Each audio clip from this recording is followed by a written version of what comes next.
السلام عليكم ورحمة الله وبركاته.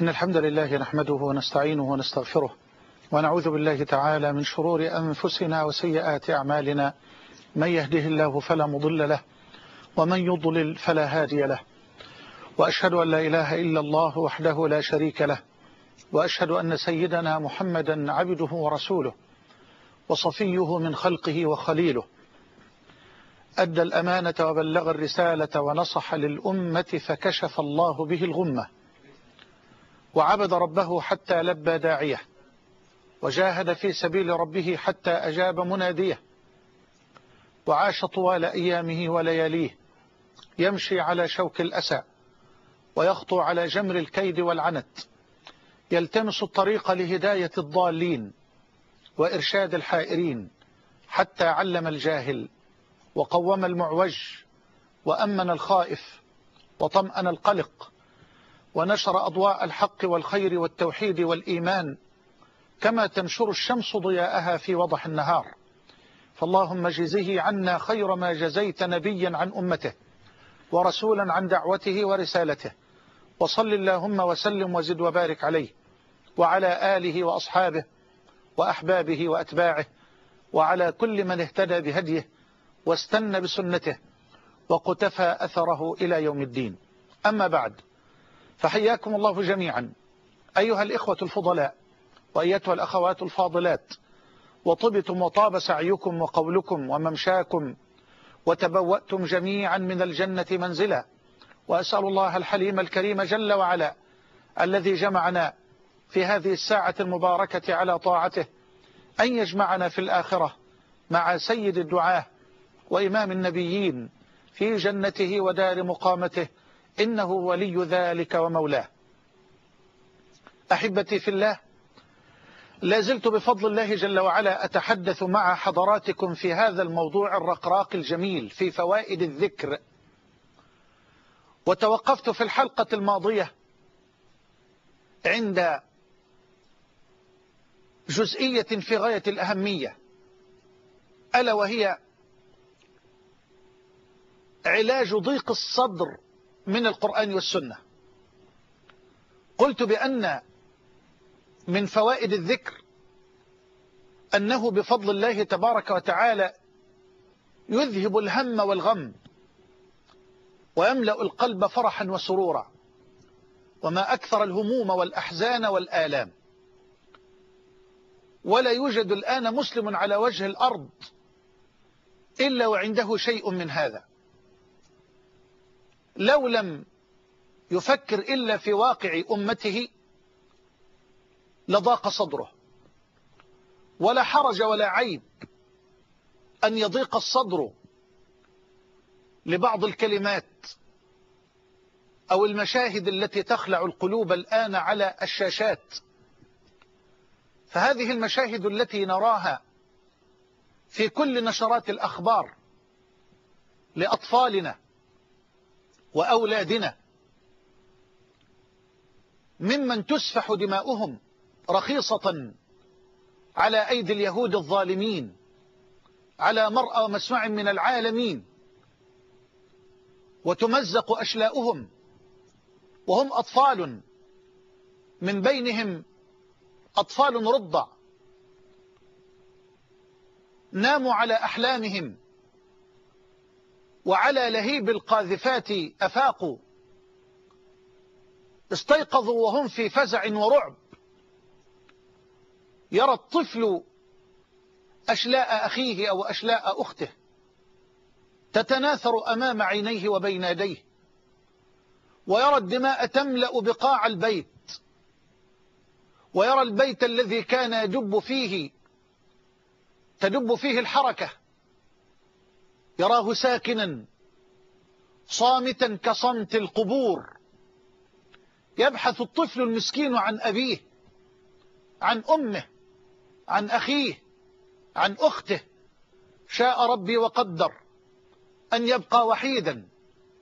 ماتت الأسرة كلها بصاروخ غاشم ظالم يهودي من صنع أمريكي ليدمر البيت كله، ولا حول ولا قوة إلا بالله العلي العظيم. هذه المشاهد لا أتصور أن مسلما يحمل في قلبه ذرة إسلام يرى هذا المشهد الذي يحرق الفؤاد إلا وسيضيق صدره وستبكي عينه وسيتضرع إلى الله جل وعلا ليشهد الله تبارك وتعالى أنه ربما لا يملك إلا هذه الدعوة الصادقة التي لو خرجت وقد لفحتها حرارة الإيمان وحرارة الغيرة على الدماء المسلمة التي صارت أرخص شيء في الكون، والله ربما صنعت هذه الدعوة الكثير والكثير لو عرفت الأمة قدرها وجلال من تخاطبه وتناجيه وتتضرع إليه وتسأله سبحانه وتعالى. نعم، يضيق الصدر لكلمات باردة ميتة كمياه البحر الميت، باردة كبرود الثلج، حين يقال عن مثل هذا الذي نراه ونشاهده حرية التعبير أو التطهير العرقي أو حق الدفاع عن النفس إلى آخر هذه الكلمات التي تملأ الصدر بالضيق. والله الذي لا إله غيره إن الصدر لضيق لهذا الواقع الأليم. دعك من كلمات تسمعها أنت عن شخصك أو عن نفسك يضيق صدرك لها، لا أنكر عليك ذلك، فأنت بشر، لست ملكا مقربا ولا نبيا مرسلا.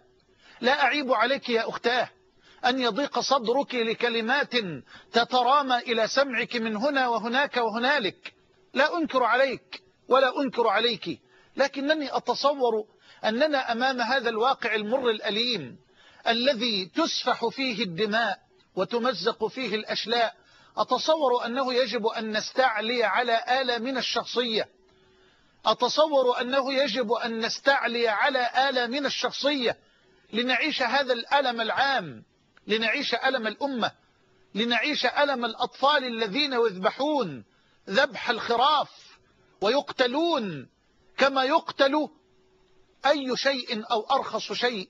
لا أريد أن أشبههم بهذا، فهم أشرف من أن نشبههم بهذا، بل والله الذي لا إله غيره أنا أود أن أحيي بكل قلبي وبكل جوارحي وبكل كياني أهل غزة، أحيي هؤلاء الأبطال، أحيي هؤلاء الأطهار من الرجال والنساء والشباب والأطفال والشيوخ، أحيي هؤلاء الذين ضربوا لنا مثلا آخر وجديدا من أمثلة الكرامة وأمثلة العزة. وأقول أسأل الله جل وعلا أن يتقبل موتاكم عنده في الشهداء، وأسأل الله جل وعلا أن يزيدكم ثباتا وأن يزيدكم عزة ونصرا. وأنا بكل ثقة أقول والله لقد حققتم نصرا حقيقيا بهذا الثبات وبهذا الصبر. نعم، فالنصر الحقيقي أن يثبت الإنسان على دينه، أن يثبت الإنسان على دينه وعلى مبادئه وعلى أخلاقه، وأن يزود عن مقدساته وعن مقدسات الأمة. نعم، شرفتم الأمة وكرمتم الأمة، وأسأل الله جل وعلا أن يزيدكم صبرا وثباتا وإيمانا ويقينا وتوكلا عليه وحده. وقد بان لكل أحد عظمة الطريق، واتضح لكل عاقل الطريق الحقيقي الذي يجب أن تسلكه الأمة الآن، لأننا نعيش عالما لا يحترم إلا الأقوياء. لا أقول لو تكافأت القوى، بل لو تملك إخواننا بعض ما يستطيعون أن يزودوا به عن أنفسهم والله لتغيرت الموازين، والله لتغيرت الموازين. فشتان شتان